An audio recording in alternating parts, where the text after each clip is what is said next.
All right, everyone. So for Unit 2, we are going to be talking about education, okay? And what education looks like. It doesn't necessarily have to be college or trade school.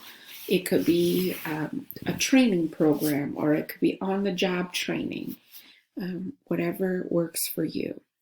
So what we're going to look at in this unit is we're going to look at some aptitude testing and help you find your desires, what you want to do, and what you would be good at.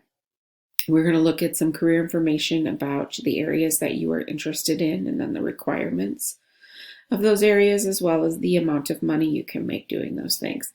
And then we're going to look at some post-secondary options. We're going to look at apprenticeship. We're going to look at tech and community colleges. We're going to look at universities, and as well as on-the-job training. Okay.